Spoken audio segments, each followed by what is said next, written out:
Listo. Bueno, estamos en vivo.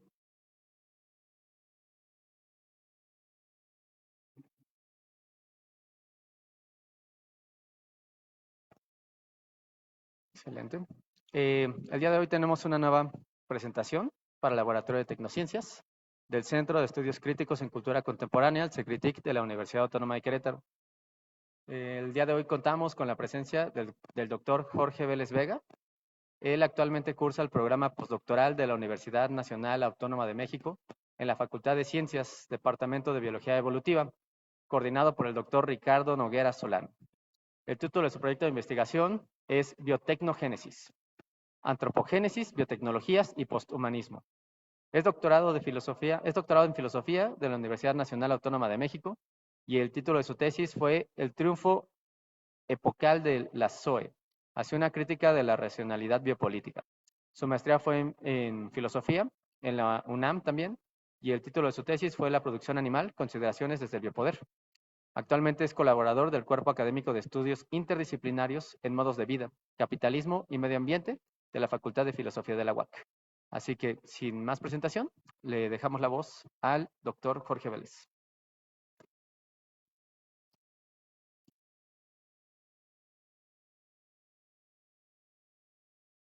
Listo. Bueno, pues muchas gracias. Este, mm, bueno, antes que todo, agradecimientos a ustedes que están aquí, a quienes van a estar en la transmisión en vivo y también agradecer a la UNAM y a la Dirección General de GAPA, Dirección General de Asuntos del Personal Académico, por la beca que me otorgó en Elisa Acuña para estudiar mi postdoctorado en la Facultad de Ciencias. También agradecerle al doctor Ricardo Noguera por darme la oportunidad de estar en el Laboratorio de Historia y Filosofía de la Biología y donde puedo desarrollar este proyecto. Y también un agradecimiento especial al doctor Oscar Martiana, que dirigió mi tesis doctoral y que me apoyó, me guió, me condujo justo a plantear esta propuesta teórica, ¿no? De mejor manera, de la cual mi proyecto doctoral ha caminado por otros lados y ha tenido este tipo de resultados o parciales, por de alguna manera, ¿no? Y me gusta decir eso, somos animales muy raros, curiosos, que tendemos a dedicar las cosas que hacemos. Y en este caso quisiera dedicarle la presentación a Ana Arellano, que justo con las conversaciones que tenemos o las charlas y en todo caso las discusiones, en el término etimológico de tener la capacidad para superar obstáculos, también he podido plantear esta nueva versión de la biotecnogénesis, que esa es la sorpresa de la presentación que vamos a ver al final. Y bueno, también agradecer a la profesora Claudia que me acompaña en este momento y que ha sido de apoyo. Y también a Christopher por toda la amabilidad en invitarme y de gestionar todos los asuntos que me hicieron o me dieron la posibilidad de estar aquí. Entonces, pues como más bien la indicación fue como que fuera un asunto más de divulgación, un poco más, a lo mejor no tan técnico, especializado. Sí he tratado como de ponerlo en esos términos la presentación y un poco más dinámico, como lo verán con ciertos videos que presenciaremos. Pero la intención es que sea en esos términos de divulgación, pero sin perder el rigor en este caso, ¿no? Conceptual. Entonces, bueno, empezamos. El asunto es, o lo que quiero presentarles, desarrollar es lo que se titula o este concepto tan inmenso que es biotecnogénesis, que en realidad no es que me lo haya inventado, más bien he heredado tal concepto a partir de toda una tradición filosófica que de alguna manera han también explorado personajes como Lucy Dalibert, Peter Sloterdijk, Bernard Stiegler y de alguna manera tal vez también Catherine Malabou.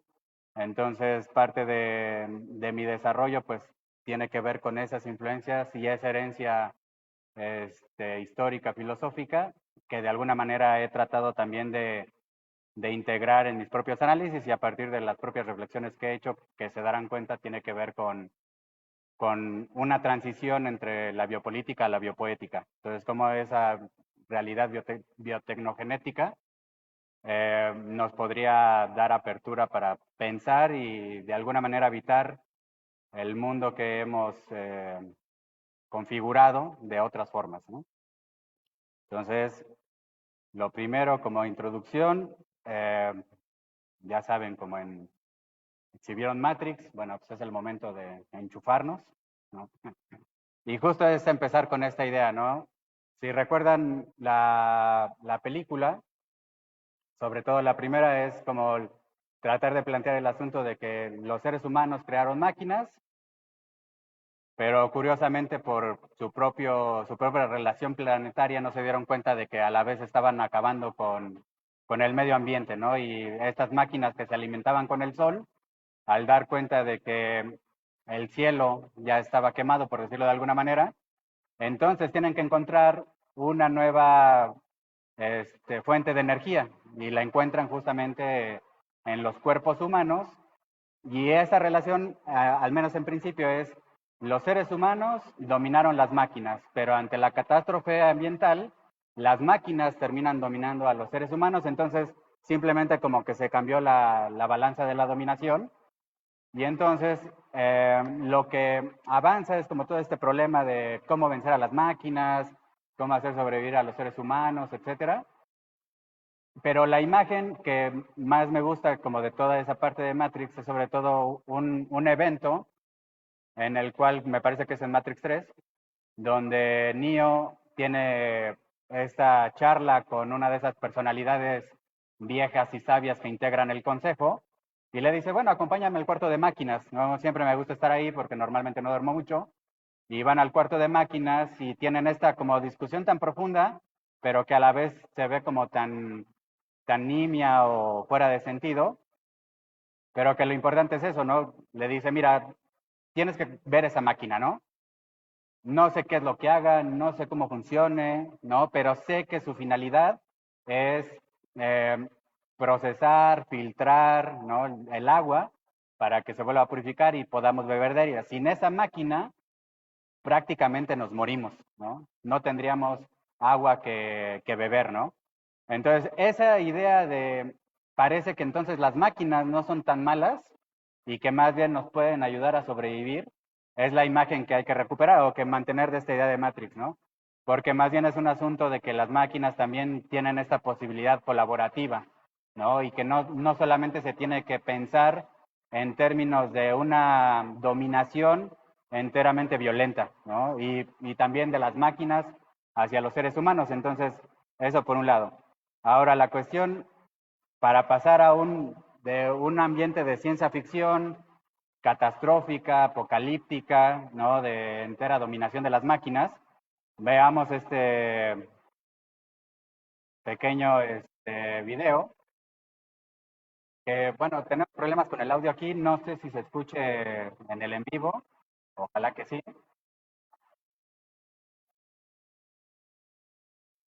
Y entonces, bueno, la cosa que no escuchan aquí el audio es una comunidad que se ha dado la tarea de reforestar, ¿no? Y justo como en su planeación se han dado cuenta de que no solamente es sembrar árboles, ¿no? Sino que los árboles tienen la capacidad de captar agua y entonces producir nuevos riachuelos, etcétera, ¿no? Entonces, lo interesante de este video es que pareciera que no hay una técnica o no hay máquinas de fondo porque parece que trabajan con sus palas, ¿no? Es como un ámbito más apegado a la naturaleza, no es ese mundo sombrío de Matrix donde todo son cables y tubos y un cielo ya quemado. Aquí más bien es cómo estos seres humanos se relacionan de otras maneras con la naturaleza para hacer que esa naturaleza también pueda producir eso que en este caso es agua, ¿no? No solamente es el asunto de plantar árboles, sino el asunto también de cambiar el, el modo en que se van a relacionar de esa manera.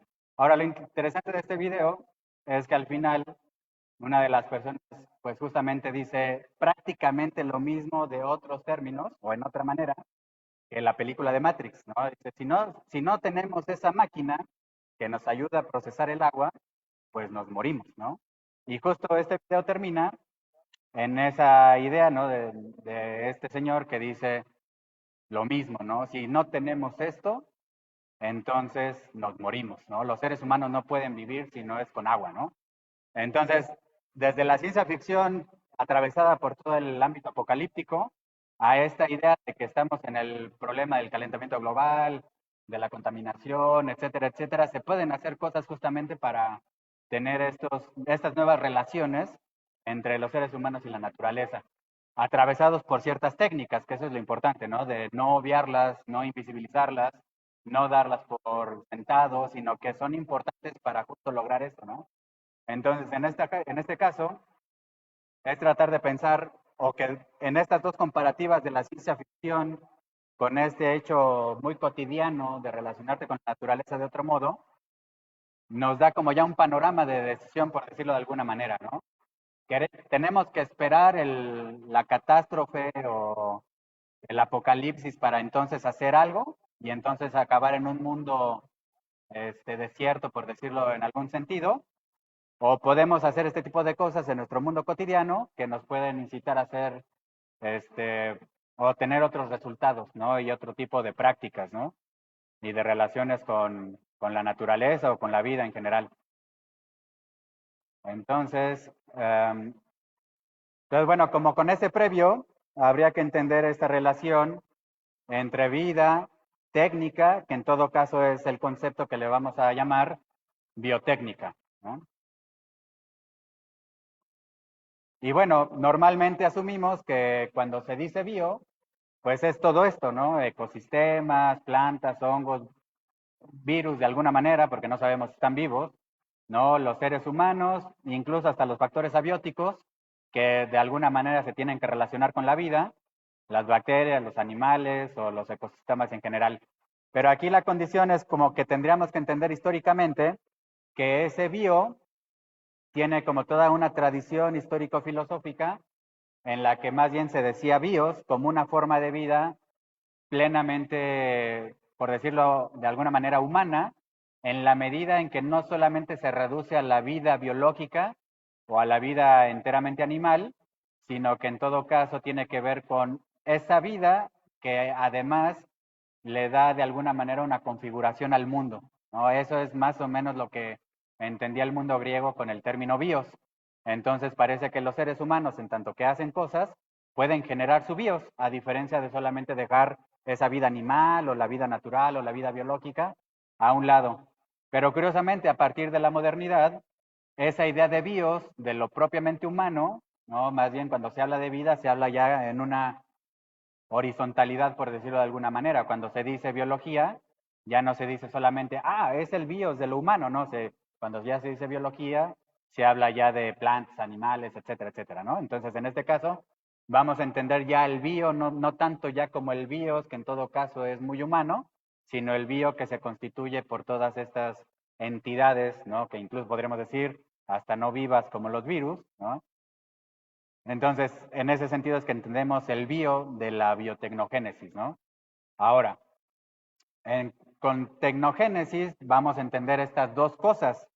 Tecno, que tiene que ver con los instrumentos, ciertos ejercicios, herramientas, objetos técnicos, técnica o técnicas, ¿no? Pienso en las personas que practican la natación, tienen que aplicar técnicas a sus cuerpos para poder nadar de la mejor manera, ¿no? Esa es una técnica sobre el cuerpo.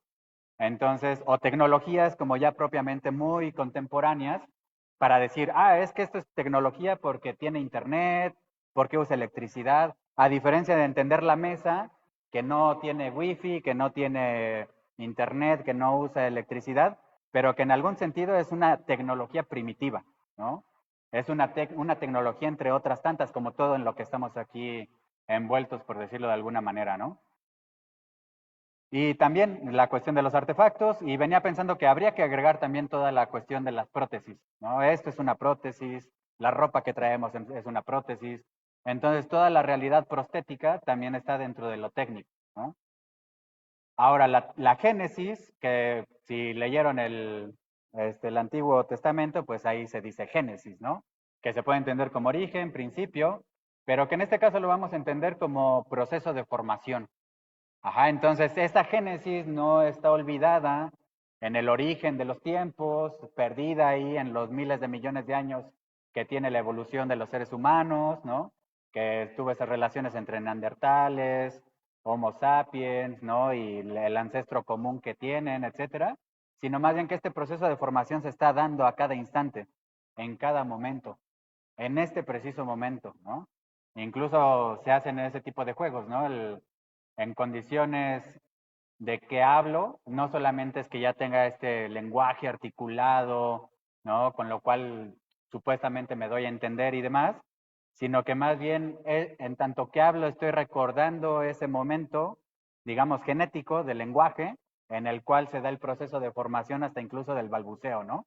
Que ahora las discusiones, como me lo hizo saber Ana, ya tiene que ver con que el balbuceo ya no es humano, ¿no? Ya hay otras especies animales que ya se han dado cuenta de que balbucean, ¿no? Entonces, es esa idea de que lo bio ya no se reduce a lo humano, sino que tiene como estas posibilidades de procesos de formación en diferentes modos, en diferentes maneras, en diferentes realidades, ¿no?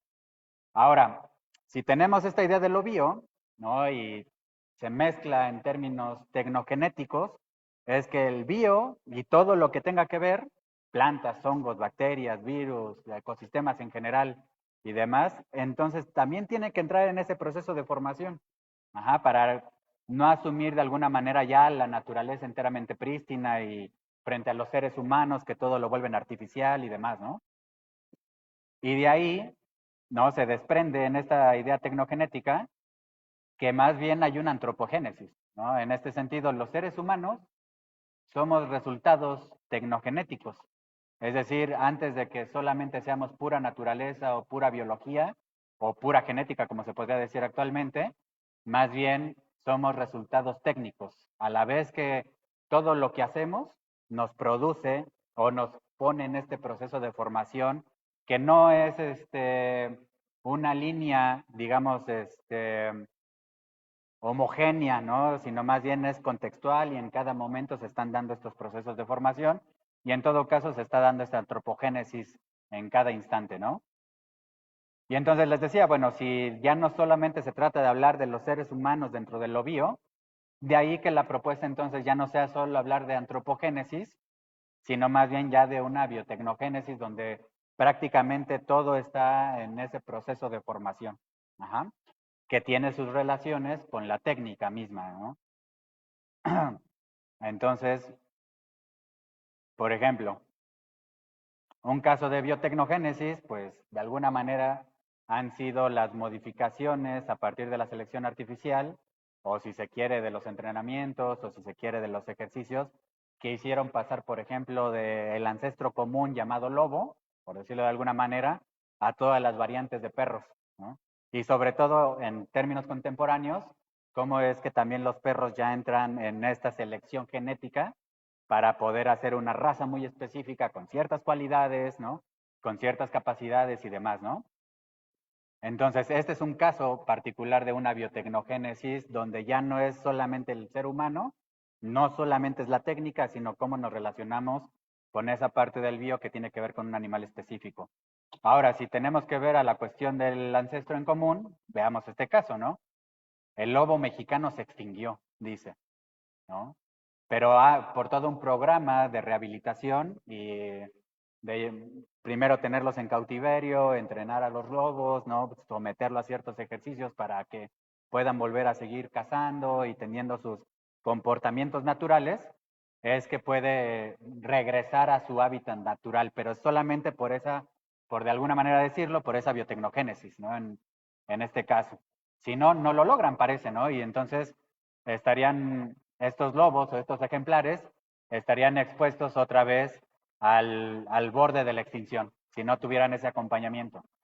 Otro caso, bueno, pues sabemos ya de todas estas maneras de practicar la agricultura que ya no tienen nada que ver con algo natural, ¿no? Ya están en invernaderos, ¿no? Tienen todo un proceso técnico muy específico, tienen toda una serie de químicos para que la planta dé mucho más de lo que tiene que dar, ¿no? Entonces, lo mismo, ¿no? ¿Qué pasa con esa naturaleza o con esa vida vegetal que está atravesada por todas esas tecnologías, ¿no? Y que más bien están en proceso de formación de otra manera, ¿no? Este caso tiene que ver ya con una biotecnogénesis contemporánea radical, ¿no? Es una persona que necesita un trasplante de corazón, pero que curiosamente ese trasplante de corazón viene de un cerdo genéticamente modificado, ¿no? Y entonces el problema es que en este caso de David Bennett, que aceptó muy bien el corazón, pero lamentablemente el corazón estaba invadido por un virus muy específico de los cerdos, pues lamentablemente falleció. Pero otra vez esa relación, ¿no? Es seres humanos, animales, virus, técnicas, ¿no? Entonces, otra vez se da en esta situación contemporánea, de otra manera, por otros medios, una biotecnogénesis, ¿no?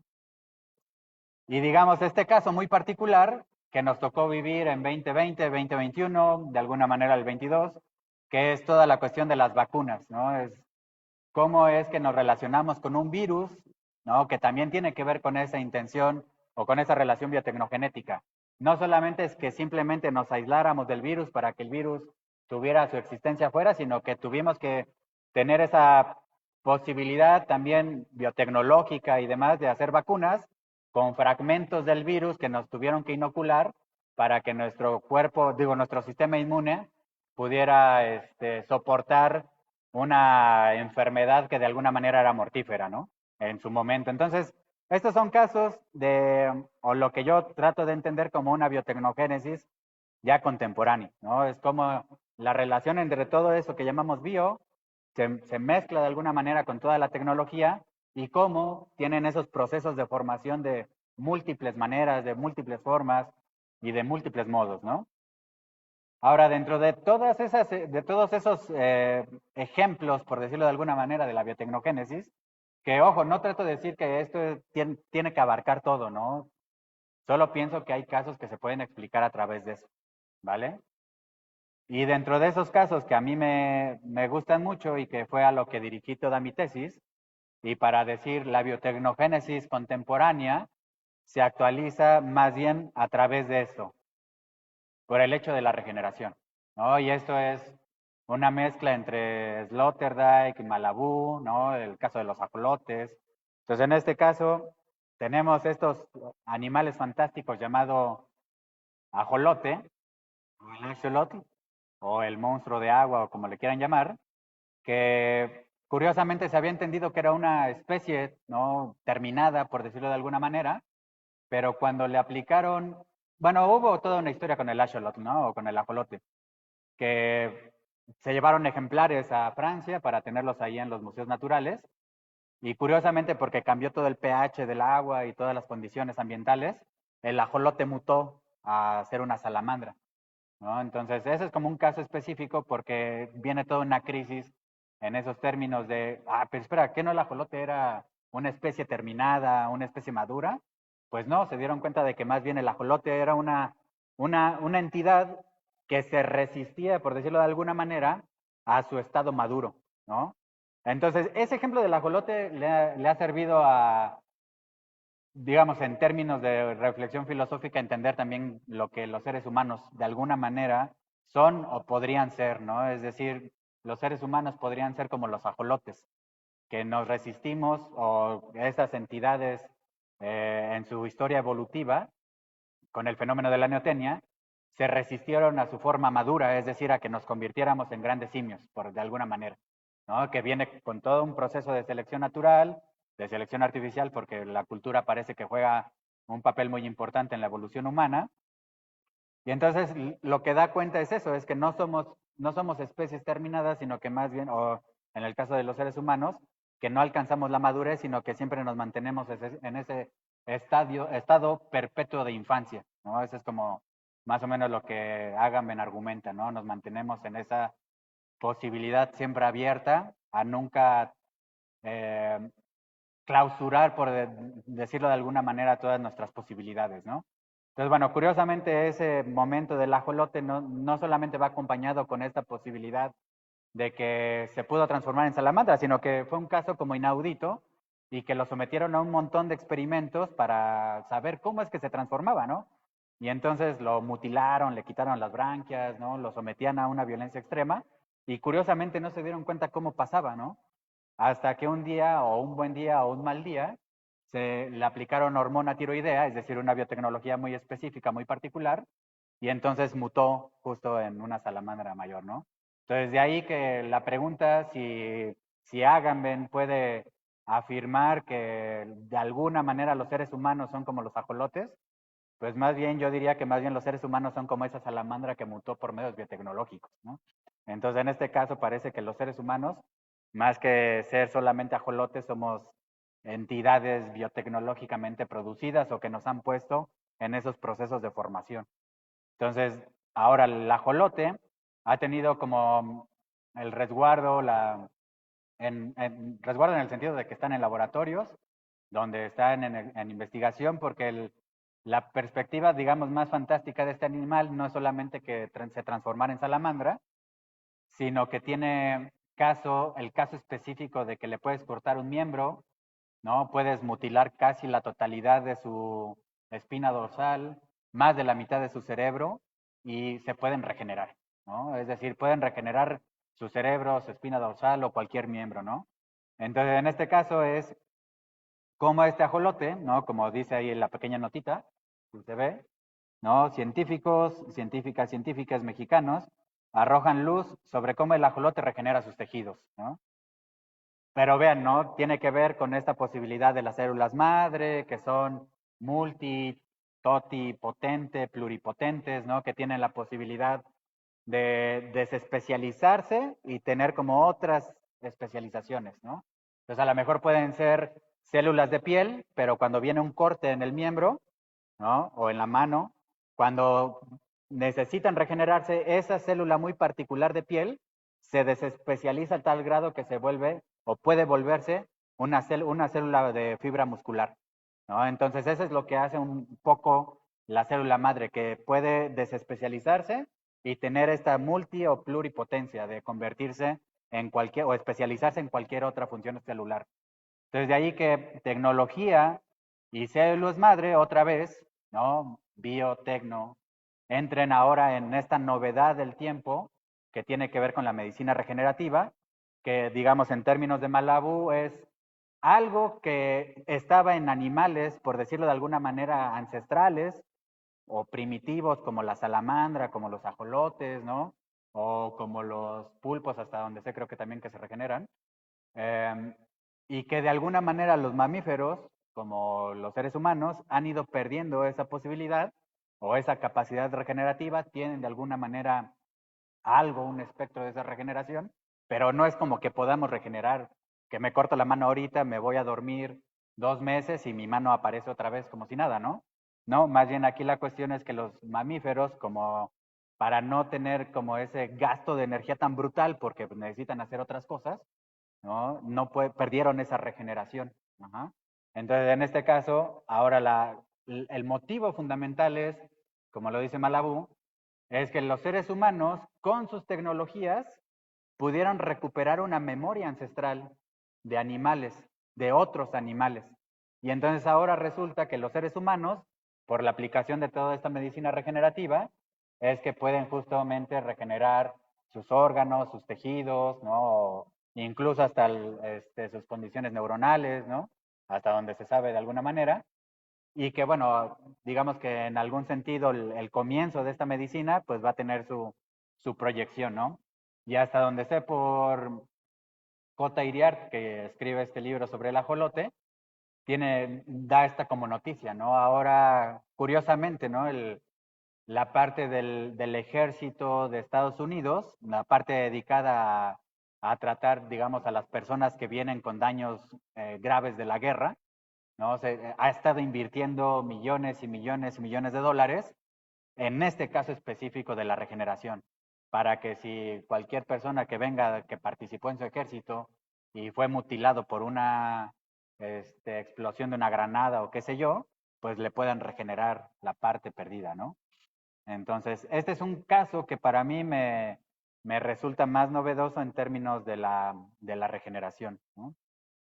Y de, lo que les decía es que la biotecnogénesis no sería ese origen perdido en la historia, no sería el origen perdido en la selección natural de o en la evolución de los seres humanos, ¿no? Sino que la biotecnogénesis se está actualizando en este preciso momento en términos de regeneración, ¿no? Entonces, creo que nos van a arreglar el audio. Entonces, para ver si se puede ver este video, porque este video está bien padre. Sí. Entonces, damos un minutito.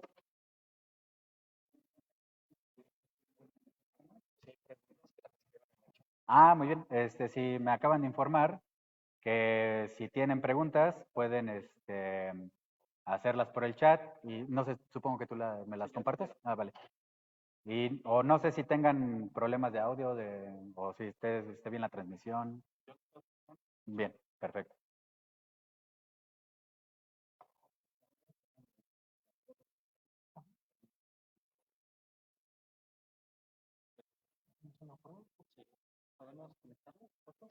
Sí, pero ¿en dónde? En lugar del...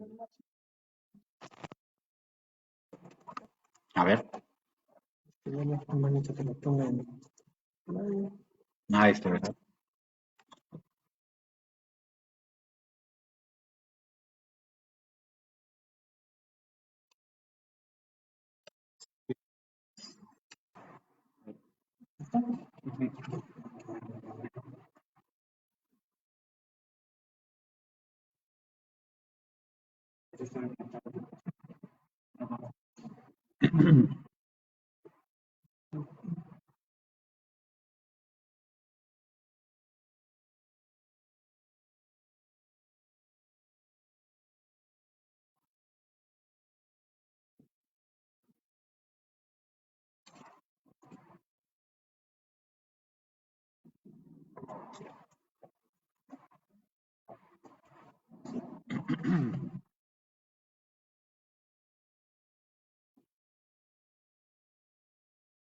Random.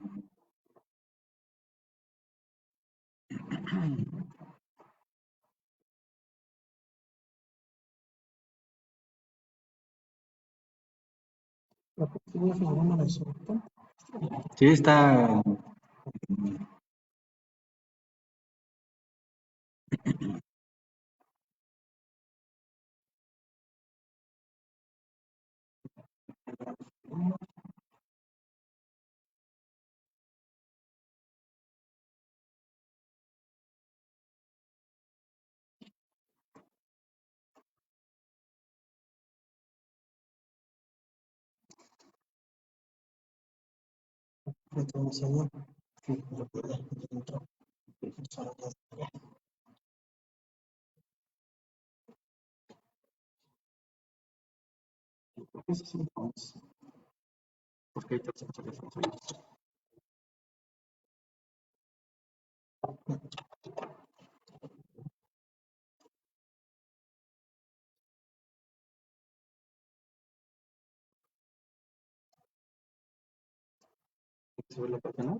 Bueno, mientras están viendo el video.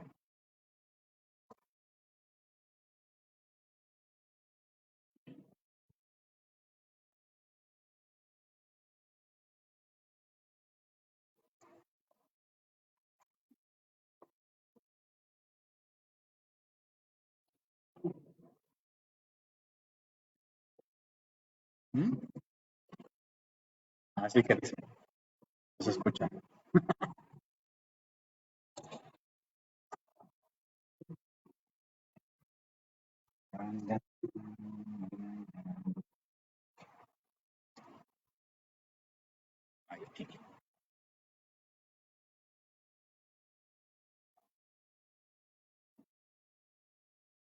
Ahora sí que tenemos los mismísimos problemas técnicos. ¿Me puedes poner en repetir? Claro. Ahí está. Ya.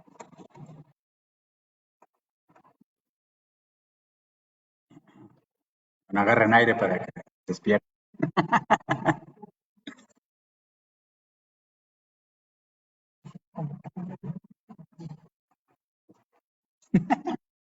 Ahí sí.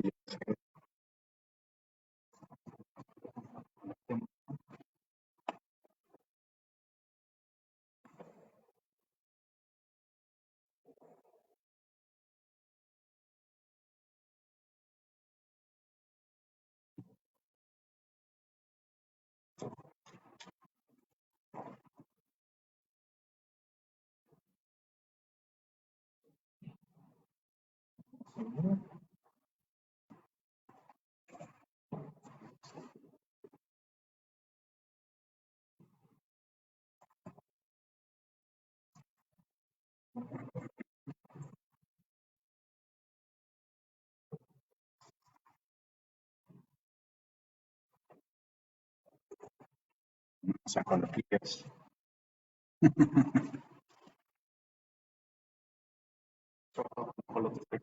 No, no, lo sigo así en los experimentos. Sí.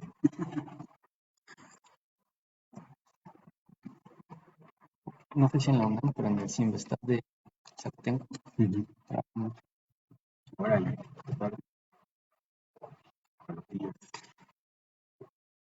Sí, en la UNAM sí hay un profesor. No me acuerdo cómo se llama. Sí, vi que está. ¿Estás en el C3? ¿Vale? ¿Estás en el C3? No, en Facultad de Ciencias en Biología.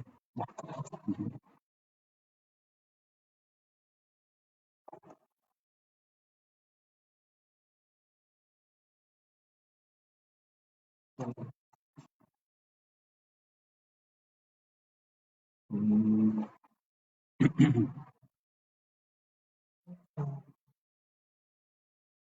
Se vino el tormentón, ¿verdad?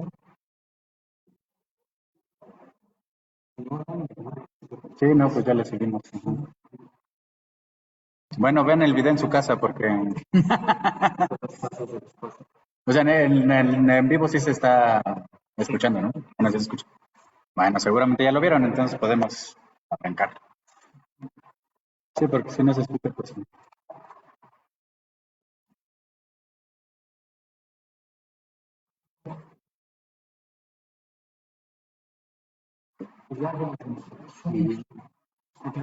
Sí. Ah, sí, para el micrófono, ¿verdad? Ajá, igual ya vieron el video, ¿no? No. Ahora, ¿cómo sé que se escucha? ¿Ya se está escuchando?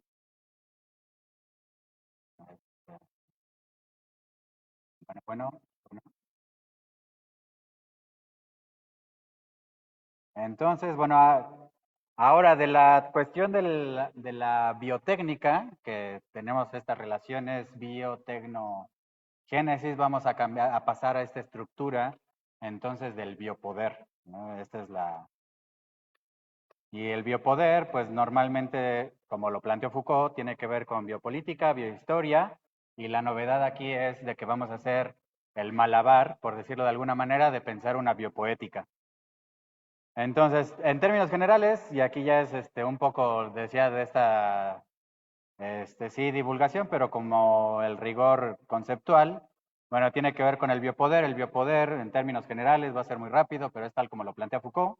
es una transformación en los mecanismos de poder de la soberanía a partir del siglo XVII, ¿no? Es decir, un proceso ahí de la modernidad, digamos, occidental, por decirlo a grandes rasgos, ¿no? Entonces, aquí es las deducciones que le pertenecían a este poder soberano de acaparar todo, ¿no? Acaparar la vida, los cuerpos, la sangre, y con eso reclamar la muerte, ¿no? Más bien se vuelven una pieza, entre otras, que poseen funciones de incitación, de reforzamiento, de control, de vigilancia, de aumento y organización de las fuerzas que someten, un poder destinado a producir fuerzas, hacerlas crecer y ordenarlas más que a obstaculizarlas, doblegarlas o destruirlas. El derecho de muerte propio de la soberanía se apoya en las exigencias de un poder que administra la vida, ¿no?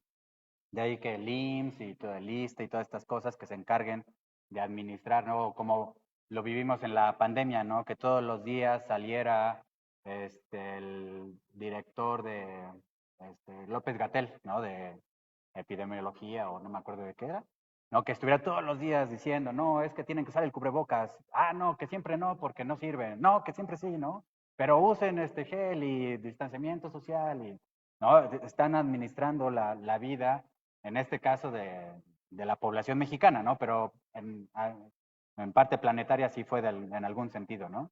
Entonces, el derecho que posee el cuerpo social de asegurar su vida, mantenerla y desarrollarla, ¿no? Por ejemplo, que ahora la esperanza de vida sea 80, 90, 100 años, ¿no? A partir de otras formas de alimentación, de otros medicamentos, de otro tipo de medicina, de terapia, ¿no? Etcétera, etcétera, ¿no? Ahora se desarrolla la vida o la vida humana, que en el bio ya no necesariamente sería solamente la humana, sino habría otra posibilidad, ¿no? Pues el viejo derecho de hacer morir y dejar vivir fue reemplazado por el poder de hacer vivir o de arrojar a la muerte. Por ejemplo, el caso del lobo, ¿no? De lo que decíamos. Pudo ya haber estado en extinción y aún así se hace todo lo posible, campañas, etcétera, etcétera, para hacerlo vivir. Ajá. Porque fácil hubiera dicho, bueno, ya vamos a terminar con esos ejemplares y acabamos ya propiamente con su extinción, ¿no? Más bien entra un nuevo proceso de hacer vivir. Entonces, este poder sobre la vida se desarrolló desde el siglo XVII, como habíamos dicho, y hay dos polos del biopoder, la anatomopolítica del cuerpo, centrada en el cuerpo como máquina, adiestramiento, aumento de sus aptitudes, extorsión de sus fuerzas, crecimiento paralelo de su utilidad y docilidad, integración en sistemas de control eficaces y económicos, y todo ello asegurado por procedimientos de poder característico de las disciplinas. Y esto lo pueden entender cuando vean una escuela, cuando vean un cuartel militar, hospitales, prisiones, fábrica, talleres, o sea, cómo el cuerpo entra en todo ese ejercicio de, como dice Foucault, de una normación, ¿no? De los cuerpos, ¿no? De ahí cuando se dice, ah, es que ponte el uniforme porque prácticamente es uniformar, ¿no? Volver uniforme esas entidades. El cambio de la biopolítica de la población en el siglo XVIII, centrada en el cuerpo especie, es decir, como en esta parte biológica de lo que son los seres humanos, en el cuerpo transido por la mecánica de lo viviente y que sirve de soporte a los procesos biológicos. Por la mecánica de lo viviente y que sirve de soporte a los procesos biológicos, la proliferación, los nacimientos y la mortalidad, el nivel de la salud, la duración de la vida y la longevidad, con todas las condiciones que pueden hacerlo variar, intervenciones y controles reguladores dentro de los que la estadística y la demografía, por ejemplo, el caso paradigmático en México es el INEGI, ¿no? Que hace todos esos estudios, ¿no? Por decirlo así, como ¿cuántas personas de la tercera edad tiene la población mexicana? ¿No? Ah, bueno, ¿y qué hacen esas personas de la tercera edad, no?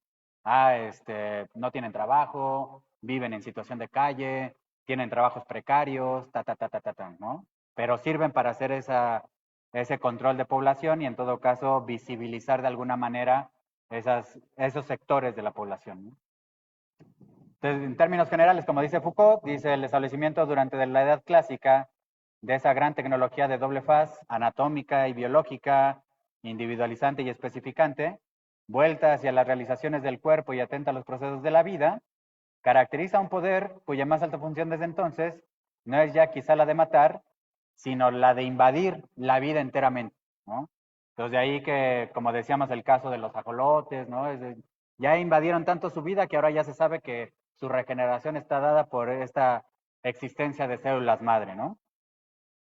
Pero la vieja potencia de la muerte, en la cual se simbolizaba el poder soberano, se halla ahora cuidadosamente recubierta por la administración de los cuerpos y la gestión calculadora de la vida.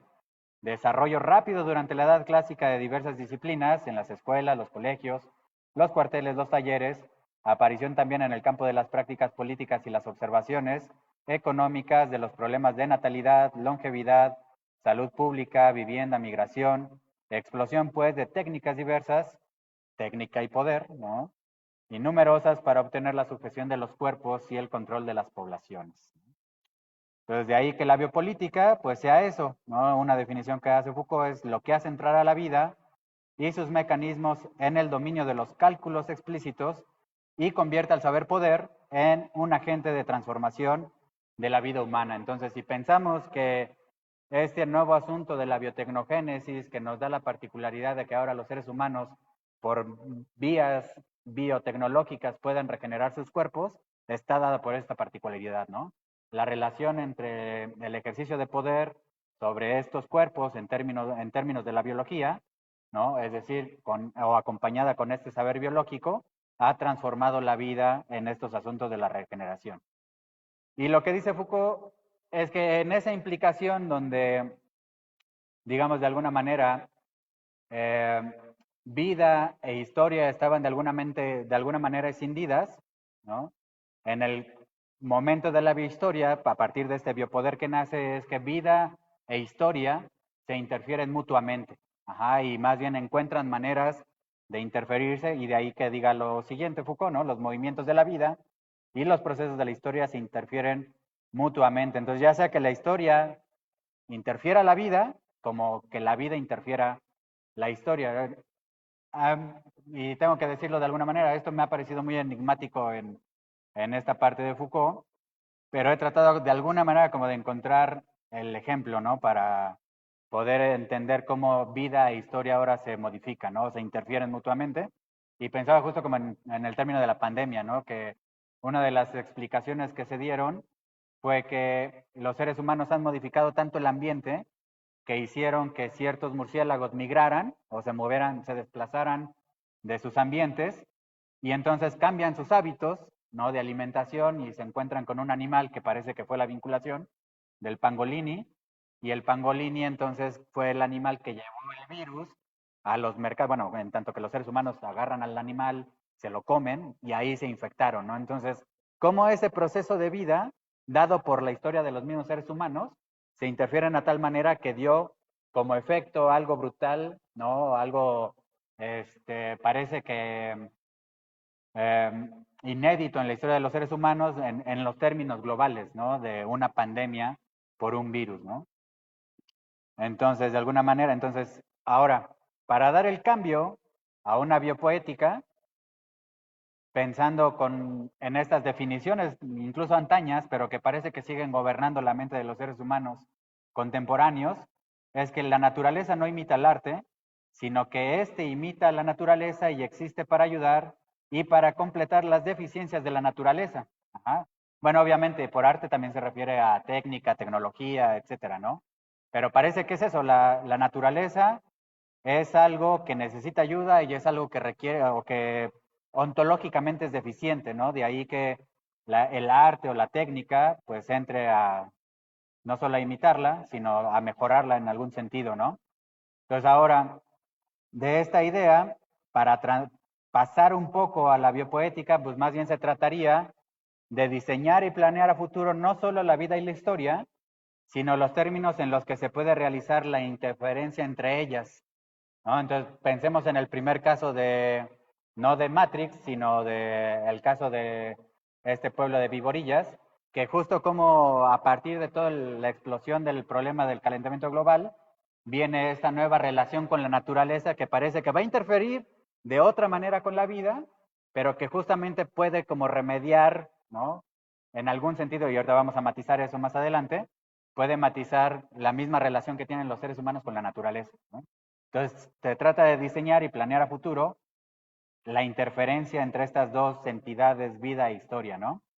Y en este caso, tengo entendido que la biopoética, Foucault la entiende más como un asunto de una fabricación personal en términos estético-morales, pero yo no voy por ahí, ¿no? Incluso Sergei Prorosov, si no mal recuerdo que así se apellida, también ha hecho un intento de biopoética, pero lo hace más como en esta línea Foucaultiana de pensar esta fabricación personal.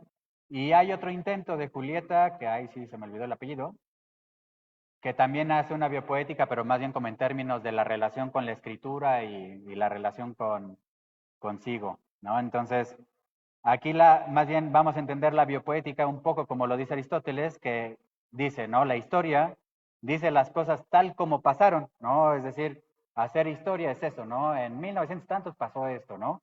O incluso como lo hace Foucault, en el siglo XVII hubo este cambio en los mecanismos de poder. Ya pasó, ¿no?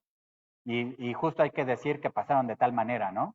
Pero la poética en términos aristotélicos dice las cosas cual ojalá hubieran pasado, ¿no? Y tal vez no sea la mejor traducción de este cual ojalá, pero justamente ese cual ojalá hubieran pasado es que abre toda una serie de posibilidades y de proyecciones a futuro.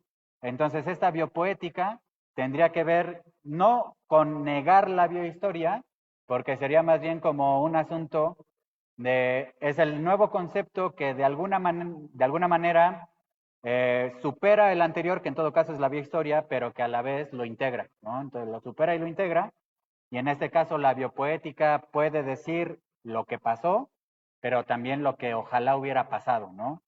Entonces, en este caso ya no se trata tanto de decir cómo sucedieron las cosas, sino de diseñar las cosas cual ojalá hubieran pasado. Diseñar la interferencia que se lleva a cabo entre los movimientos de la vida y los procesos de la historia. Que los procesos de la vida lleguen a ser un movimiento histórico. Ese es como el movimiento fundamental, que los procesos de la vida lleguen a ser un movimiento histórico y no solamente que la historia vaya en su rumbo, olvidando la vida, ¿no? Y no solamente aceptar que la vida siga su rumbo sin que afecte la historia, ¿no? Más bien aquí sería entender cómo esta idea de que los procesos de la vida se vuelvan ese movimiento histórico ya compromete otro tipo de prácticas de los seres humanos en relación con las técnicas y en relación propiamente con la vida misma, ¿no? Entonces, ahora, esta idea de los cosmogramas tengo que admitirlo, es como la investigación que estoy desarrollando y que seguramente me mete en serios problemas, pero bueno, pues es el riesgo, o como decimos, es el riesgue de pensar, ¿no? De meternos en esos problemas y de alguna manera nació como este interés de meterme en estos temas por Ana que me decía justo eso, ¿no? Es como, bueno, dime más de la biopoética, ¿no? ¿Qué tiene que ver eso, no? Pues por eso me gustó como ponerlo, aunque se vea muy atascado de información, pero en estos términos de cuadrantes, porque si bien puede ser la biopoética en término horizontal y los cosmogramas en términos horizontales, también se podrían ver en términos verticales y en términos cruzados, ¿no? Y ahorita vamos a ver por qué. Entonces, los cosmogramas, ¿no? Es una perspectiva cósmica y cosmológica, es decir, lo que representamos de lo que es el cosmos y de lo que podríamos decir, ¿no? ¿Qué es eso? La cosmología es una cosmovisión que es de alguna manera una estructura mental que cuenta el destino del mundo, el origen y la evolución del universo, así como su eventual destino. El cosmograma es una figura esquemática que describe una cosmología, a menudo creada con el propósito de meditar, como los mandalas, por ejemplo, ¿no?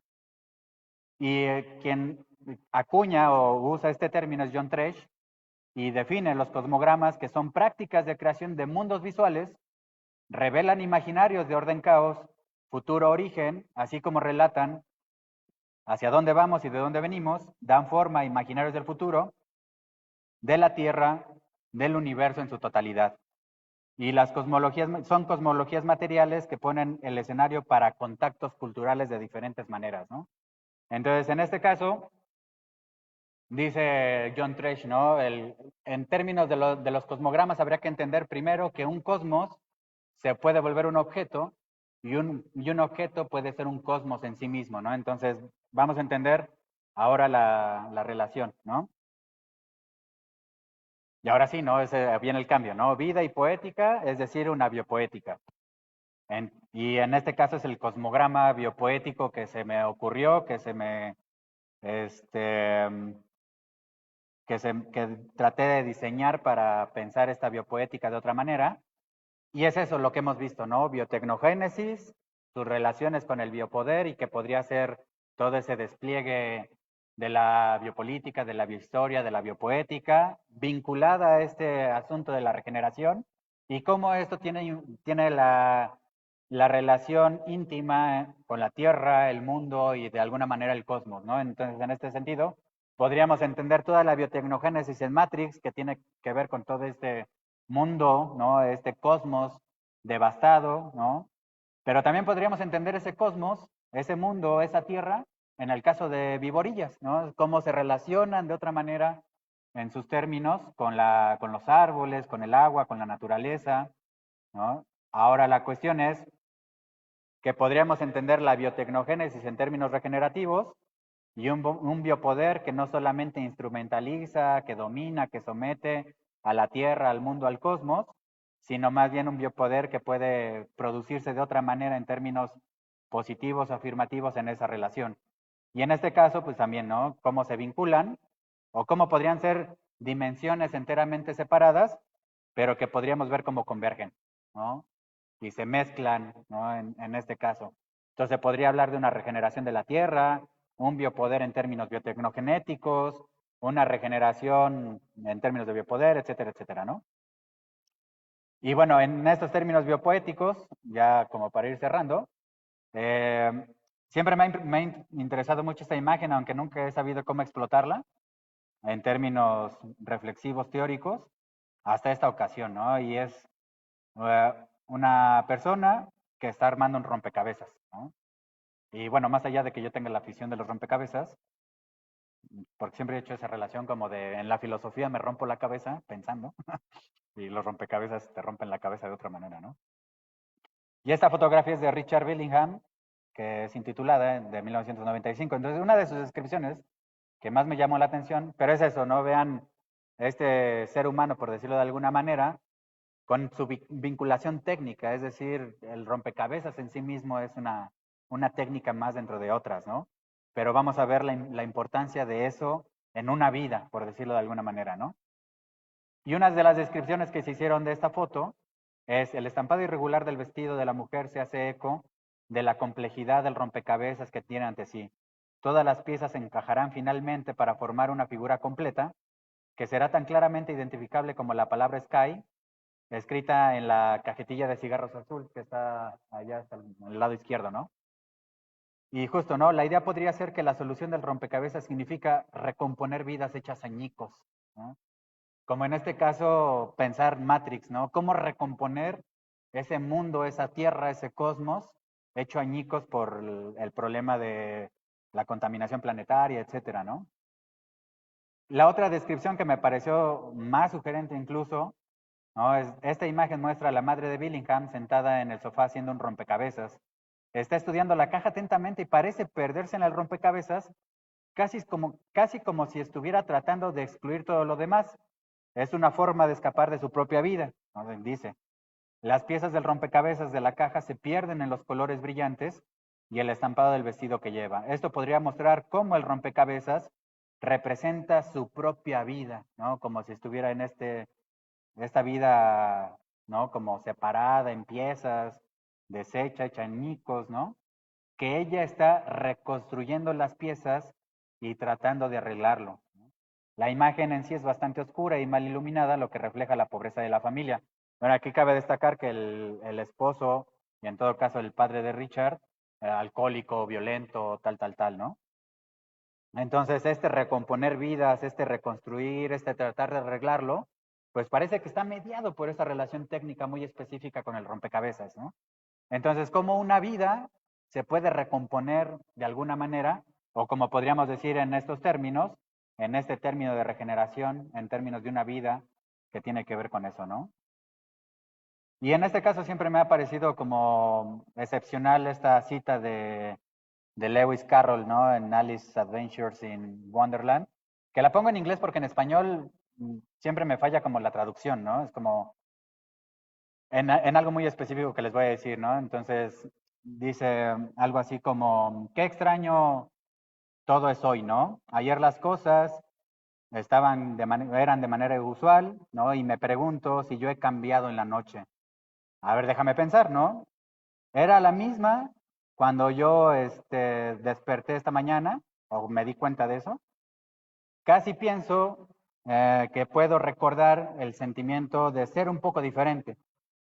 Pero si no soy lo mismo o la misma, la siguiente pregunta es, y el problema que la traducen al español es, ¿quién soy? Y se les olvida ese in the world. Ajá, ese es el problema de la traducción que nunca me parece, ¿no? Porque es no solamente preguntarme quién soy en esos términos autorreflexivos, de una autoconciencia que se sabe o que sabe de sí, sino más quién soy en el mundo, ¿no? Porque curiosamente somos esos animales que caídos en un mundo se nos olvida el mundo. Caídos en la naturaleza se nos olvida la naturaleza. Caídos en nuestro ser animal se nos olvida que somos animales, ¿no? Entonces, ese es el asunto de preguntar o que no se nos olvide quiénes somos en el mundo y que tiene que ver con esta intención. Biotecnogénesis, con esta idea de tierra, cosmos, mundo. ¿Quién soy? Puede ser en el cosmos. ¿Quién soy en la tierra?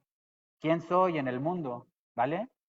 Y lo interesante es eso, ¿no? Es como, podría traducirse como, ese es el gran rompecabezas. Pero bueno, normalmente puzzle también se traduce como enigma o interrogante, ¿vale? Por eso me interesó y sugerente hacer esta relación con el rompecabezas, porque podríamos decir que la madre de Richard Billingham también en esa reconstrucción de su propia vida, pareciera que se está preguntando también quién es en el mundo, ¿no? ¿Quién es en la Tierra? ¿Quién es en el cosmos, ¿no? Y que de alguna manera cuando armo rompecabezas siempre me pregunto por eso, ¿no? Entonces, ahora vamos a pasar de ser una vida, ¿no? A algo que tiene que ver, que van a decir, bueno, esto parece que es una tomada de pelo, pero acuérdense que habíamos dicho que un cosmograma va a contemplar, tal como lo asume John Tresh, va a contemplar que un cosmos se vuelva un objeto y un objeto se vuelva un cosmos, ¿vale? Y que tiene estas cuestiones narrativas entre el origen y el futuro, ¿no? Que no solamente es abandonar una para fomentar la otra, sino que intercede, ¿no? Entonces, en este caso, déjenme, es que no sé si lo han visto, pero el caso curioso de este billete es que tiene una realidad aumentada. Tienen que bajar la aplicación en su teléfono y la van a poder ver. Pero la cosa es que no quiero que vean todo el video, nada más quiero que vean, pero no sé cómo adelantarle. ¿Eh? Ay, no sé cómo adelantarle.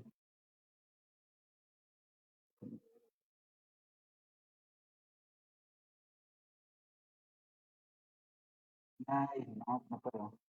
Bueno, pero entonces ven en los billetes, vean cómo está, digamos, el momento originario de este lugar prístino en el que hay naturaleza, está el ajolote, el río no está contaminado, no tiene trajineras, ¿no? No están aventando colillas de cigarro, etcétera, etcétera, ¿no? Y esa es la idea, ¿no? Que este objeto como un cosmos nos está dando como esa representación originaria.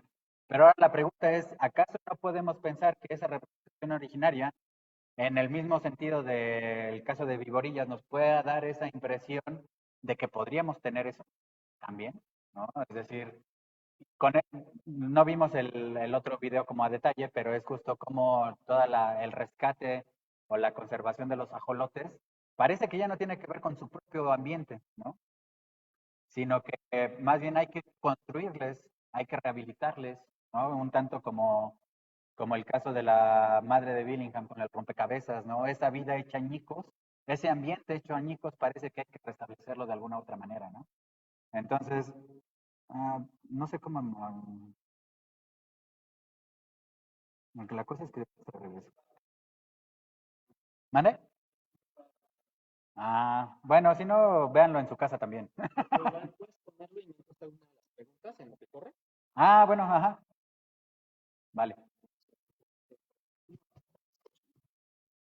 Bueno, en lo que sí está corriendo la... ¿el video? bueno, que corre el video y lo pueden ver ustedes en sus pantallas, vamos a hacer una de las preguntas de un usuario que se llama Damien Hesse. Pregunta, ¿crees que muchos, tal vez la mayoría, de casos de biotecnogénesis en animales hayan pasado por procesos violentos? Bueno, esta es una buena pregunta.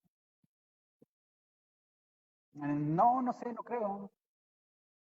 Digo, porque si no, tendríamos que asumir que toda, o en ese término de tecnogenética, pues sería una violencia con lo que nos rodea y no lo pienso de esa manera o en estos casos, pero pues más bien tendríamos que buscar los ejemplos característicos, ¿no? Y podrían dar como el ejemplo de que no todo en estas relaciones con lo bio, que eso es lo importante, sean como enteramente violentas o enteramente dominantes.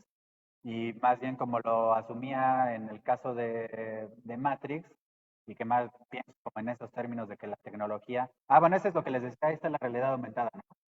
Entonces, bueno, verlo en lo que le explico o trato de contestar esto, que más bien en estos términos, cómo se podría hacer una o que la relación biotécnica fuera más como en términos colaborativos y tal vez tratando de hacer que no fueran enteramente violentos y agresivos y solamente dominantes, ¿no? Esa es como sería la intención, ¿no? Y tal vez pienso que la cuestión del, por ejemplo, el bienestar animal metido en laboratorios, en granjas, industriales, etcétera, pues parece que está modelando de alguna manera también esa biotecnogénesis, ¿no? Entonces, parece que en estos términos más nobles, o en estos términos de, bueno, sí, pero que no les duela, no sufran, etcétera, etcétera, ¿no? Entonces, tal vez eso podría ser una modalidad de que si en algún momento la biotecnogénesis, en ese caso muy específico, por ejemplo, con los ajolotes, que pues, sí era como un asunto de tortura y de violentarlos a tal grado para ver si mutaban en una salamandra, pues a ver si en ese caso podría ser de otra manera, ¿no? Esa es la cosa, ¿no? Entonces, más bien como eso, pensaría que no necesariamente y no toda la biotecnogénesis en caso de las relaciones con animales o en caso con plantas y demás, sea enteramente violenta, ¿no? Como que lo podría pensar así.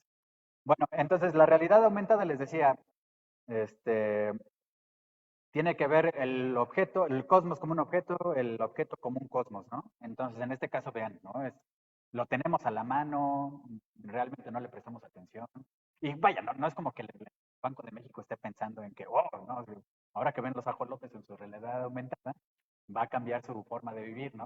Tal vez no, pero el asunto es eso, les decía, en tanto que el cosmograma nos abre como esta apertura entre un origen, por decirlo de alguna manera, pero tiene esta proyección futura, pues podríamos asumir eso, ¿no? Que esta idea no solamente es como que se quede como ese recuerdo de lo que alguna vez fue ese lugar prístino, ¿no?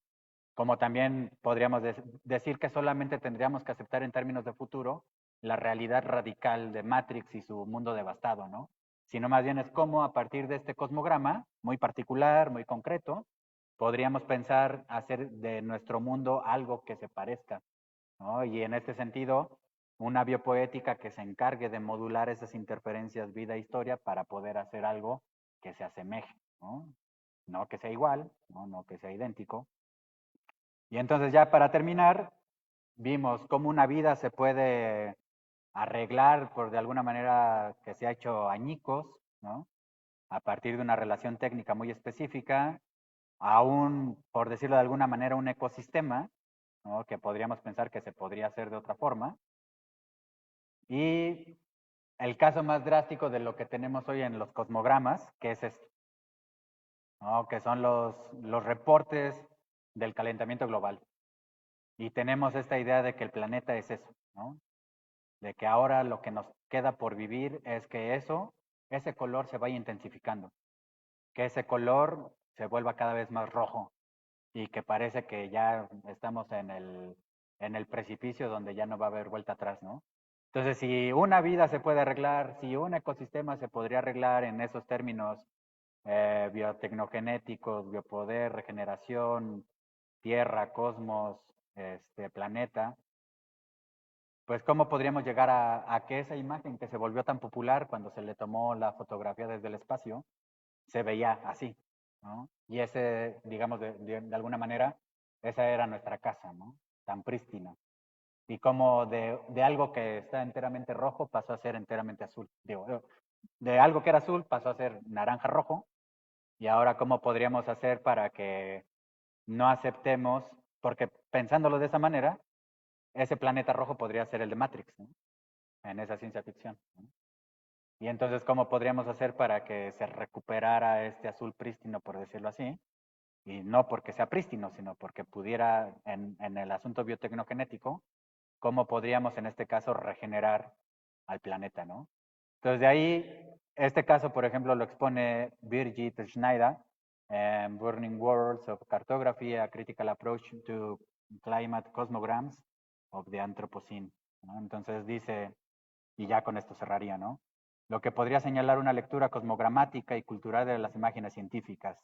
También necesitamos encontrar cosmogramas como una alternativa a los mapas científicos, como este que está todo naranja, ya que el conocimiento científico deja un espacio en blanco que la ciencia por sí sola no puede llenar. Se necesitan medios distintos al frío inventario de mapas de calor que ayuden a pensar, decidir, imaginar, narrar y visualizar el futuro o otros cosmogramas, por ejemplo el billete, por ejemplo una vida hecha añicos que se puede arreglar, ¿no? Técnicamente, locales o locales, religiosos, políticos y culturales, se necesita urgentemente una variedad de imaginarios, imaginarios que sean capaces de agregar capas culturales de significado al destino del mundo al que nos enfrentamos en los mapas mundiales climáticos rojos, ¿no? Que a lo mejor esa no es la mejor traducción que puede hacer, pero fue la que salió. Entonces, este es el sentido, ¿no? De ahí que me atreva, ¿no? A hacer el cosmograma biopoético que les he presentado, ¿no? Cómo ahora podría pensarse de otra manera biotecnogénesis, biopoder, regeneración, tierra, mundo, cosmos, ¿no?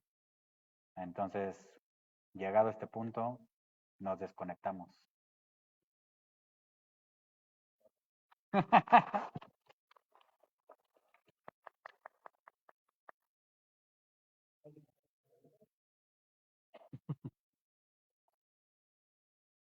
Algo, Sí, adelante, profesora. ¿Quiere el micrófono? No, sí, sí, para que escuchen. Claro.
Bueno, bueno, el término general de la profesora Claudia es, hay esperanza, ¿no? Eso es lo interesante y y que más bien hace como la puntualización en la que yo no me meto tanto, pero que parece que puede abrir como nuevas maneras de ética, ¿no? Respecto con, pues vamos a decirlo en general, con la vida, ¿no? Por decirlo de alguna manera, ¿no? Y en este sentido, pues sí, podría ser que sí, aunque no lo tematice de esa manera, como ética, pero sí pienso que la ética pues, tiene que ver con una forma de habitar el mundo, ¿no? Entonces, en este caso, cómo voy a habitar la Tierra, cómo voy a habitar el mundo, cómo voy a habitar un cosmos, ¿no? Y en este caso, lo voy a habitar solamente en esta parte roja, naranja, y solo me va a quedar esa posibilidad, o puedo hacer algo para habitarla de otra manera, ¿no? O en este mismo sentido, solamente se va a quedar como un imaginario de un origen ya pasado, perdido en el tiempo y que ya solamente me va a quedar eso, ¿no? Una nostalgia de lo que alguna vez fue, o más bien podría pensar que puede haber otra posibilidad respecto de eso mismo, ¿no? De ese mismo cosmograma, ¿no? Y lo mismo, ¿no? Es como, en este caso, preguntarse quién soy en el mundo, pues sería a la vez preguntarse no solamente quién soy en el mundo, sino cómo puedo habitar el mundo. Que normalmente eso también, porque podríamos pensar eso, que si, cómo, qué soy o quién soy en el mundo, que siempre se nos olvida el mundo, como que se podría asumir que la pregunta solo es, ¿cómo habito? ¿No? Y más bien es, ¿cómo habito qué? ¿No? ¿Cómo habito el mundo? ¿Cómo habito el cosmos? ¿Cómo habito la Tierra? Y tal vez en ese caso es, ¿cómo habito la Tierra? Pues tal vez es el mayor enigma, ¿no? O el mayor problema de la situación. Entonces, en esta situación sería, en términos éticos, cómo, más que preguntarnos quién soy en el mundo, es cómo habito el mundo. O cómo habito la Tierra, cómo habito el cosmos. Ahí. ¿Alguien más? ¿Dudas, preguntas, intrigas? ¿Va? Sí.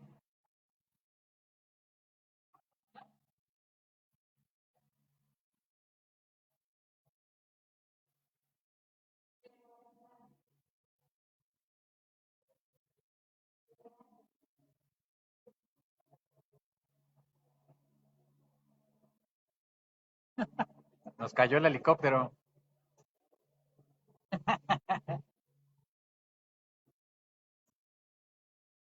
Creo que ya vino y se fue.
Bueno, la pregunta, sí, pregunta, más es como intriga, ¿no?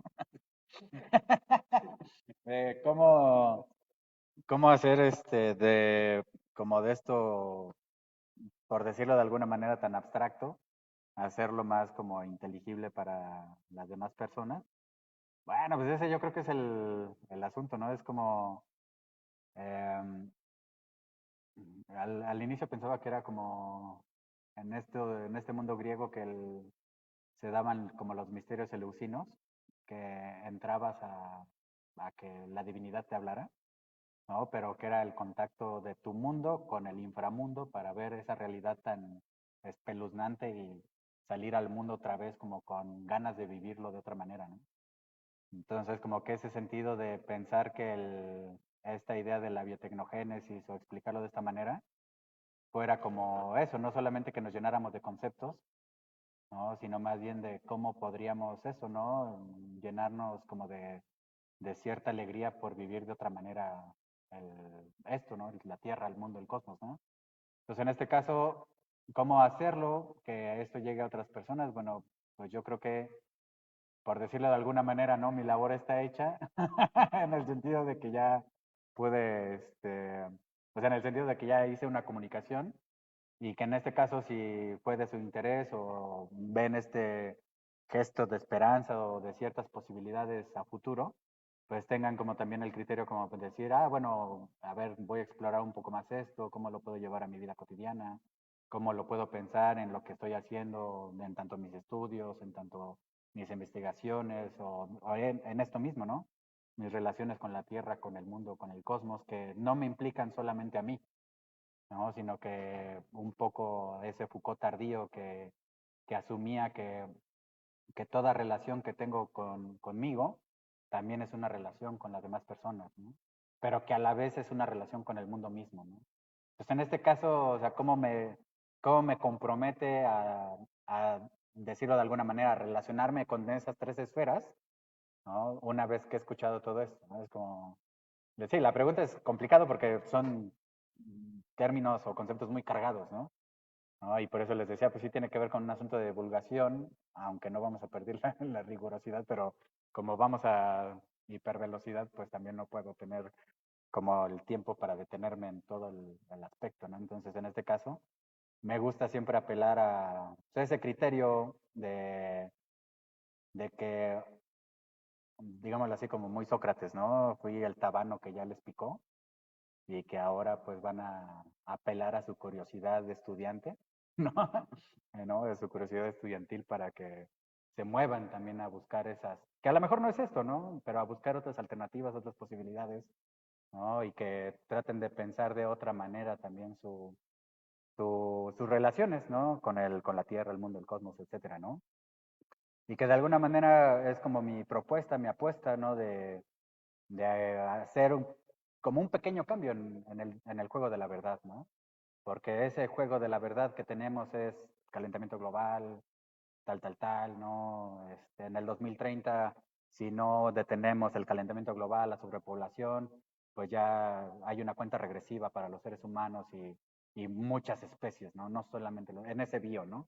Entonces, si ese es el discurso de verdad, pues digamos que mi apuesta es justamente cambiar de alguna manera ese juego de la verdad, en este caso, ¿no? Entonces, pues solamente cómo hacerle para divulgarlo de otra manera, bueno, pues eso ya va a quedar de quienes estemos aquí, quienes hayan escuchado.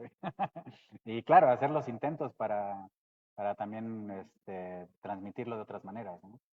Esta fue una muy específica, muy particular, también de alguna manera como uno de mis primeros intentos, por eso les decía, como que me voy a meter en problemas, porque también estoy como buscando, ¿no? Me gustaba mucho la imagen del doctor Martirena que les decía que dirigió mi tesis, y me decía, bueno, es que Foucault parece que era como un gatito, ¿no? Que va tentando, ¿no? Probando el piso para ver si puede hacer el siguiente estudio, ¿no? Y la siguiente investigación, y va en ese sentido, ¿no? Es como que de alguna manera me siento también en ese momento, ¿no? De ir como animalito ahí buscando el suelo firme, ¿no? Y meterme en esto es justo, ¿no? Perder un poco el piso, pero para encontrarlo de otra manera, ¿no?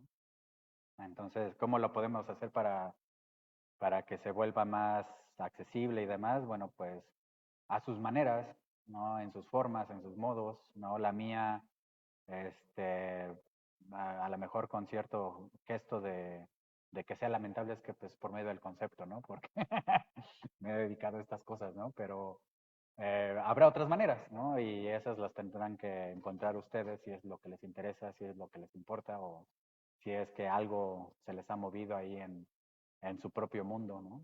Y en su propia forma de habitar, ¿no? Entonces, en este caso, pues eso, ¿no? Como que podríamos hacer, pues solo desarrollarlo por otros medios, ¿no? ¿No? Sí, ahí es donde está. El concepto de biopoética no lo había escuchado. ¿Había escuchado los otros? digamos. Sí, los entendía medianamente, como casi todo lo que conozco, lo entiendo medianamente. Pero con biopoética, no sé si ustedes la habían escuchado antes, ¿no? ¿No? Ok. Eh, con la definición que diste de Aristóteles, del como ojalá hubiera sido, me genera, sí, tú lo dijiste, nostalgia, pero no sé si también una especie como de impotencia de volver al pasado que nunca podrá ser recompuesto, ¿no?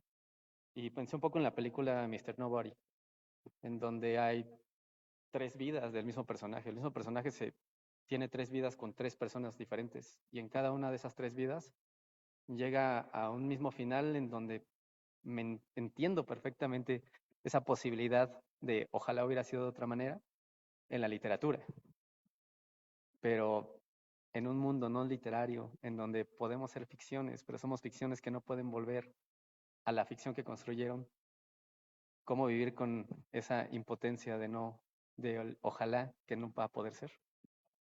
Ay, es muy interesante, sugerente la pregunta, pero fíjate que parte de la regeneración, y en esos términos de hacer el cosmograma biopoético en los términos de la regeneración, sí podría pensar en esta figura de la célula madre que, que logra desespecializarse, ¿no? Es decir, podríamos aceptar que ya tenemos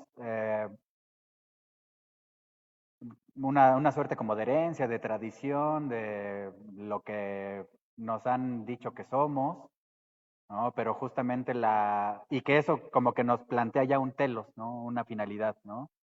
Un poco como decía Gadamer en uno de sus relatos, ¿no? Es como los seres humanos de la modernidad ya tienen su vida hecha, ¿no? Es como nada más tienen que seguirla, es decir, ya te metieron a la escuela, ya tienes que estudiar la secundaria, la prepa, la universidad, tienes que encontrar trabajo, casarte, reproducirte. No, ya está diseñada de alguna manera, aunque pensemos que estamos haciendo nuestra vida, ¿no? Y que nuestras decisiones son así enteramente personales y todas estas cosas, ¿no? Dice Gadamer, no, eso ya está puesto, ¿no? O sea, nada más tienes que seguirlo, ¿no? Darle una continuidad, ¿no? Y entonces, en este caso, lo que asumiría, por ejemplo, en este caso, la célula madre puesta en esos términos, es que puede heredar de alguna manera esa información, esa tradición, por decirlo así, o esa información genética, que la va a especializar, ¿no? Pero justo cuando pasa algo, ¿no? Un evento catastrófico como que pierde la mitad de su espina dorsal, las células madres se van a desespecializar, ¿no? Es decir, van a perder su herencia, su función dada, ¿no? Y van a adquirir otra, ¿no? Entonces, es decir, va a cambiar su propio telos, ¿no? Entonces, en este caso, si lo pienso como el ojalá hubiera sido aristotélico, y como lo dices, parece que suena como a pura nostalgia en términos de esta literalidad o de este mundo literario, pero que la vida no necesariamente es así, podríamos pensar que la vida justamente, y pensando con Malabú, que trata de pensar ese materialismo a partir de la función de la célula madre, o sea, cómo pensar un materialismo, en este caso pensando en una vida o en la vida cotidiana, que tenga este posible regreso, ¿no? Complicado, ¿no? Es como pensar o pensar que nos podemos desespecializar para entonces cambiar, no cambiar nuestra tradición, porque ese ya simplemente se heredó, ¿no? Más bien cómo movernos de eso que nos han heredado o lo que hemos heredado para entonces comenzar de otra manera, pero que esa desespecialización lo que implica es un cambio, un telos. Entonces te quitas, digámoslo así, el origen y te quitas tu fin. Y entonces quedas abierto a todas las posibilidades, ¿no? Ese sería el caso de cómo pensar, o que se me hace interesante pensar en este asunto de la biopoética ligada a la regeneración, que en este caso tiene que ver con esta posibilidad desespecializante y que en esa desespecialización te abre a un montón de posibilidades, ¿no?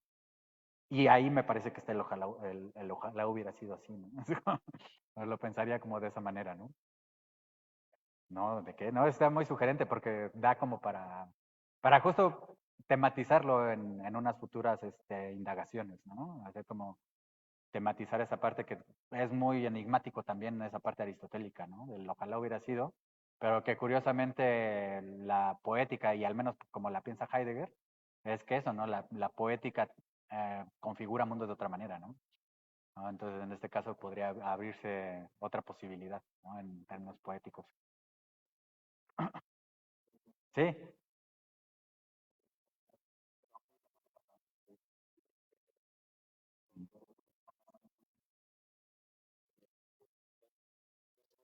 Ah.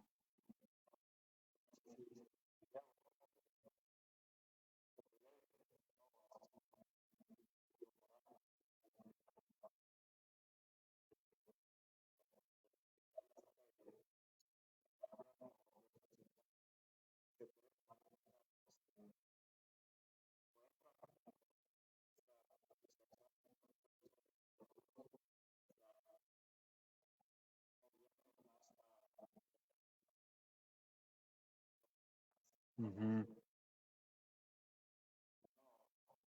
ujú, dañinas ujú.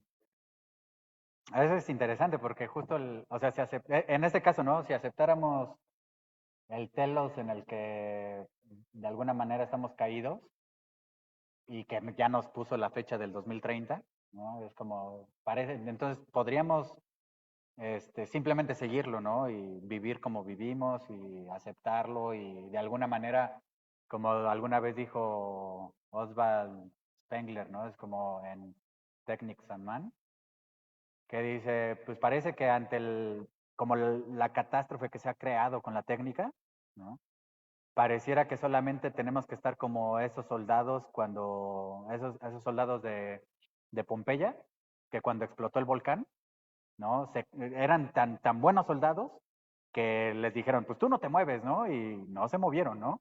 Y fueron calcinados por la lava, ¿no? Entonces, Spengler dice algo así como, ante la catástrofe que hemos creado con la técnica, parece que lo que nos queda es aceptar eso, ¿no? Y mantenernos como esos soldados de Pompeya, ¿no? Entonces, la cosa es, podríamos aceptarlo, podríamos simplemente llegar al punto de la catástrofe, o podríamos no hacerlo, ¿no? Ojalá hubiera sido de otra manera, ¿no? Entonces, en este caso, eh, esta idea de desespecializarnos sería justamente cambiar ese telos, ¿no? De alguna manera. Entonces, si ya nos formaron en las energías, ¿no? Carboníferas, etcétera, etcétera, pues parece que si ese es nuestro telos y solamente tenemos que agotar ese recurso y con eso acabar con el planeta, pues más bien podríamos movernos, ¿no? Nos desespecializamos de eso y comenzamos a combinar con otras tecnologías, ¿no? O sea, me imagino, ¿no? No sé si eso es la, lo definitivo, ¿no? Pero me parece que podríamos hacerlo de otra manera, eso sí, ¿no? Pero justo es esa idea, ¿no? Desespecializar para cambiar el fin, ¿no? No nada más desespecializarnos para seguir haciendo lo mismo, ¿no? Sino desespecializarnos para cambiar también nuestro telos, nuestro fin, ¿no? En este caso que decíamos, ¿no? Como es. O sea, ese es nuestro telos contemporáneo. Y seguirlo haciendo cada vez más brutal y más rojo y tal, ¿no?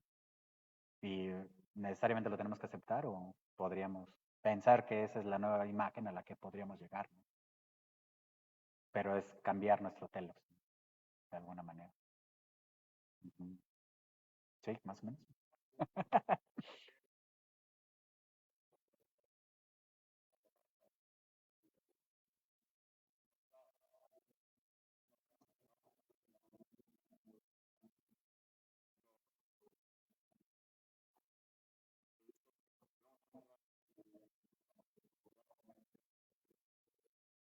Mm, claro, pero eso fue como, fue la obligación, ¿no? Entonces la cosa es, tenemos que vivir bajo la obligación para que las cosas cambien. Eso es lo dramático, ¿no? Porque entonces, pues ahí sí, necesitaríamos como una fuerza enteramente autoritaria para que nos venga a someter y decir, pues solamente así van a aprender, ¿no? Híjole, y eso es brutal, ¿no? O yo no lo aceptaría, ¿no? En ese sentido, pero es justo eso, solamente en ese caso extremo donde nos vimos de alguna manera con la obligación de mantener el encierro es que cambiaron las condiciones planetarias, en algún momento, en algún sentido, ¿no? Entonces sí, pero si solo es así, parece que vamos a llegar a la catástrofe, ¿no? Si, si no nos obligan de otra manera, ¿no? Entonces sí, preguntas, dudas, intrigas, trauma, no, esos son en el psicólogo o con la psicóloga, psicólogo. Sí, bueno, pues yo les agradezco mucho. Voy a ceder el micrófono. ¿Listo, Pedro? Listo, pues bueno, nada más acá para darle las gracias por tan buena presentación y además que hubo también bastantes, bueno, no hubo bastantes preguntas, pero hubo algunas preguntas que generó el diálogo que me pareció muy rico. Y con eso cerramos. Le damos por favor un aplauso al doctor Jorge. Y le hacemos llegar la constancia en vía digital, ¿va? Vale, muy Perfecto. bien. Muchas gracias y entonces vamos a salir de la Nos vemos, versión. cuídense. Apliquen la biopoética del ojo. No, hombre, ¿qué? Les digo, ando como gatito ahí, intentando, pero o sea, es parte de la investigación.